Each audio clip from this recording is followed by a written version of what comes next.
the Kalahari Desert with the young people of the Moshe Valley.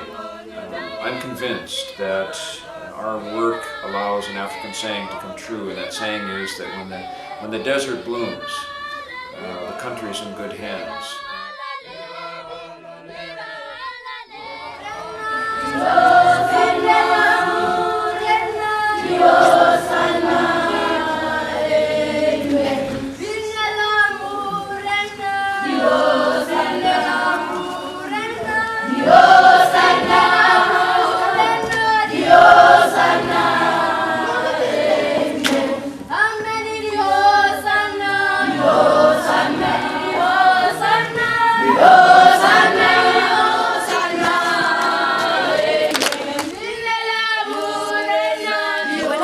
Here, I honestly had no idea what to expect, but the first day we came and we met the kids and we just started working with them, my heart just, I don't know, something felt so right, and it was just the most amazing feeling I think I've ever felt in my entire life. Miss Yasmin, right a giraffe, because he's so very tall. When I first got there, I wasn't expecting much. But it turns out they had a lot more in common with me than I thought. I listened to the same music, liked the same things, and yeah, I mean, they were great kids. I loved my class. I was teaching grade 7, so I couldn't speak their names at the beginning, but after a week I knew all of them by heart. I knew what they were like, what they loved, what they didn't love, so it was pretty interesting. I remember during our first week, one of our activities was we asked the students exactly what they wanted to be when they grow up, and just the same as our students back in Paris, they have similar sort of aspirations: teachers, doctors, dentists, artists, singers. But the big difference really is the fact that they're just not exposed to the same level of opportunity. Hi everybody, my name is Lifa. My name is Elliot. My name is Ilhanala Gracious Masige. My name is Babade. My name is Ted. When I grew up, I want to be a computer engineer. When I grew up, I want to be a mechanical engineer. When I grew up, I want to be a doctor. When I grow up, I want to be a policeman. When I grow up, I want to be a teacher.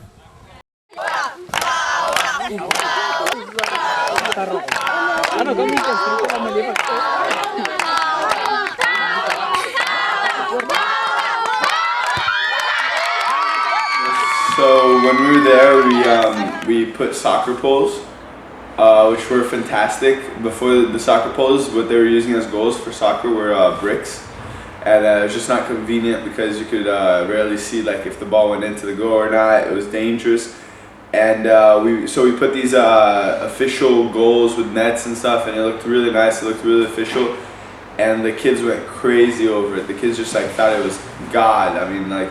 They just they were so stoked on playing with the goals. They wouldn't stop. Like it was actually kind of bad because they didn't even want to go back to class. But it was a great experience, and to see their joy was just amazing, and it was awesome. Hip hip hooray! Hip hip hooray! Can't hear you. Hip hip hooray! A typical day in the Kalahari would start at about 5:30 in the morning, and we would get up extremely tired and be at Moffett Mission by 6 a.m. to have breakfast, which Mr. Ulfers and Mr. Lin would prepare for us. And there we would make lunches for ourselves, and we would get on the bus at about 7 in the morning and head off for about an hour and a half through the desert. We would arrive at the school and the sun would already be up, but it would still be cold outside, and we'd be waiting to have an assembly with them. And in this assembly, they would sing for us.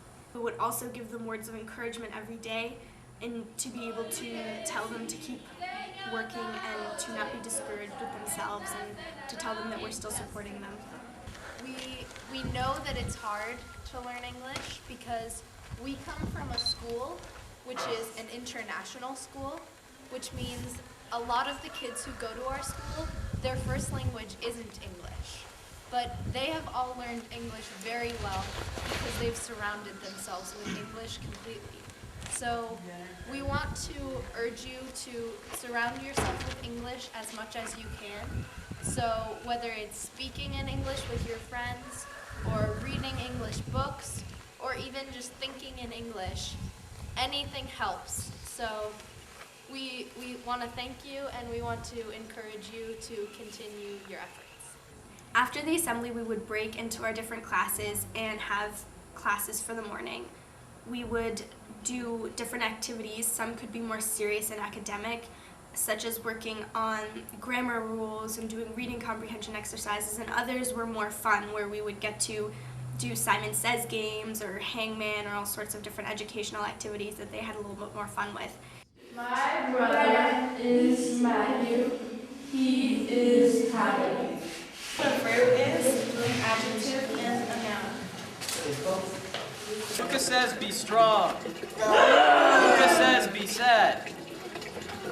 Lucas says be old. Be young.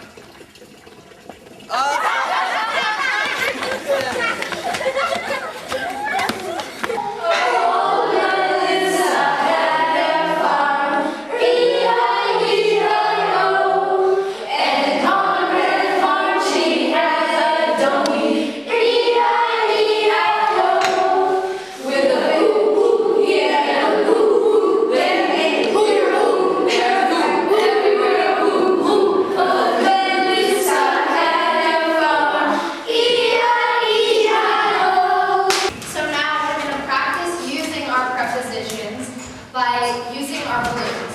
So you're going to tell us a sentence using a preposition on where to put your balloon. So Ryan, do you want to give us an example? Say like, Okay. my balloon. My balloon is under the chair.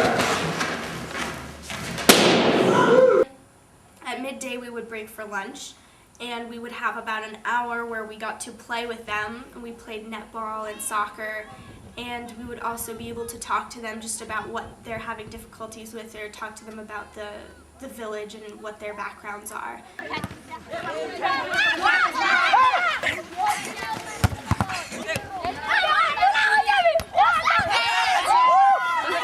At the end of the day, we would go back home and begin lesson planning before dinner. And during our lesson planning, we would map out all the activities that we would want to do for the next day. So during the day, we would have had to concentrate on what the students need to work on and figure out how can we help them, how can we plan lessons that'll really combat one difficulty that they're having. We would finish the day by having dinner at Moffett Mission with the Australian group and getting a full dinner to prepare us for the next long day, and then coming back home and either doing a little more lesson planning if we hadn't finished, or running straight to bed so that we could get sleep to have energy to teach the next morning. I think the most satisfying moment is when you're trying to explain something to the kids, and they're looking at you and they're really confused, and then by the end of the session you ask them a question about it and they answer it and it's right, and you get this, like, you get the best feeling, and you get butterflies and you're smiling, and then they're smiling at you, and also when you're, like, when we left the school, all of them were like chasing the cars, and some of them were crying, so I think that was a really touching moment. You just see all these children and they're so happy to see you every morning and so eager to learn. This is their winter vacation. They only have 2 weeks off of school and they're coming to school just to learn English. I think this experience really changed how I viewed or how I view opportunities. Working with these kids and seeing how they really grab at every single opportunity they get, that's motivated me to do the same with my life. And the fact that, you know, I have so many opportunities, yet I'm not using so many of them. It seems like such a waste now, and so now I'm trying to make the most out of every single thing that comes my way, partly for these kids. I want you guys to come back in 2012 in June to teach us again. I like to my teachers come back. Next year I want Mr. Tim and Miss Lauren, Miss Yasmin and Mr. Even come back because they teach nice. Them come back because they are teaching us English, and they are teaching so nice, and they are teaching professional English. But at our school, they are teaching us. Yes, we are doing the sentences an easy one, so that in the ASP they are teaching us a challenging one. I want them also to come next year because we will miss them, and they're so kind, and they teach us that we don't understand. And the ASP students and the teachers to come and help us because in our village we are suffering speaking in English, and the most when you go to the tertiary or college or other countries or other cities, you must know how to express yourself.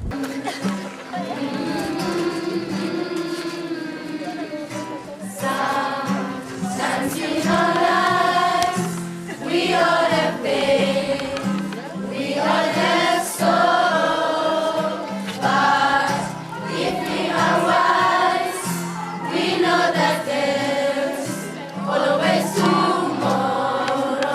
Lean on me when you're not strong. I'll be your friend. I'll help you carry on, for it won't be long till I need somebody to lean on. Please swallow your pride. If I have things you need to